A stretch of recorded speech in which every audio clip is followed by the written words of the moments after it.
Salut les amis, j'espère que vous allez bien. Bah écoutez, moi comme vous pouvez le constater, ça va plutôt pas mal. Ça fait une semaine que je me régale avec la nouvelle PlayStation 5. Donc pour moi, l'occasion de vous en parler un petit peu dans cette vidéo. Je vais vous parler de la nouvelle manette, de la DualSense qui a été livrée avec la PlayStation 5.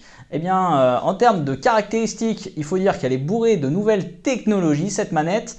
Vous avez des gâchettes adaptatives, bon, qui sont plus ou moins intéressantes suivant les jeux, mais ça je vous en parlerai plus en détail. Vous avez également un retour haptique qui vous permet une immersion totale dans les jeux. Alors ça c'est une vraie révolution par rapport à l'ancienne manette de PS4.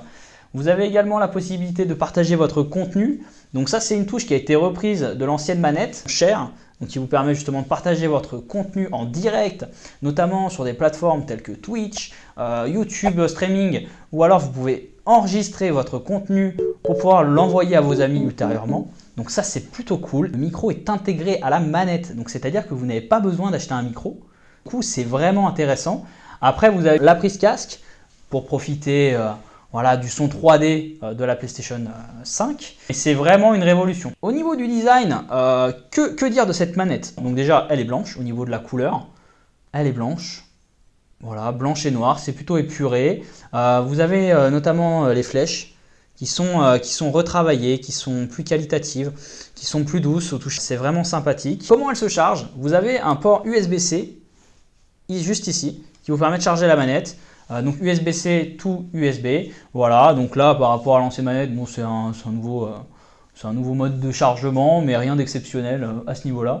Pour vous parler de l'autonomie, donc cette manette, honnêtement, elle tient pas extrêmement la charge. Moi qui suis un joueur quand même voilà, qui passe un petit peu de temps avec la bébête, il faut savoir quand même que je dois la recharger 2-3 fois par jour. Donc au niveau de l'autonomie, je dirais que c'est son point faible.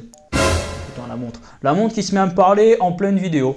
Bon, on est bien les gars, on est plutôt bien. Bon, est-ce qu'on est écouté par la NASA? Je ne sais pas, mais en tout cas, on est écouté. Bon, je me mets en mode avion. Pour faire une synthèse de cette nouvelle manette PlayStation 5, les gros avantages de cette manette et qui en font une manette véritablement next-gen, c'est les gâchettes adaptatives, le retour haptique, le micro qui est intégré, ça c'est vraiment génial, la possibilité de partager son contenu en direct sur des plateformes de streaming.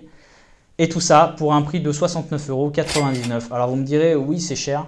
Eh bien oui c'est cher. C'est cher mais honnêtement pour le contenu et les innovations, c'est un prix qu'on peut payer pour un lancement de console. Merci les amis d'avoir regardé cette vidéo sur la nouvelle manette PS5. Alors n'hésite surtout pas à lâcher un gros pouce bleu, t'abonner à la chaîne et à très vite pour une nouvelle vidéo.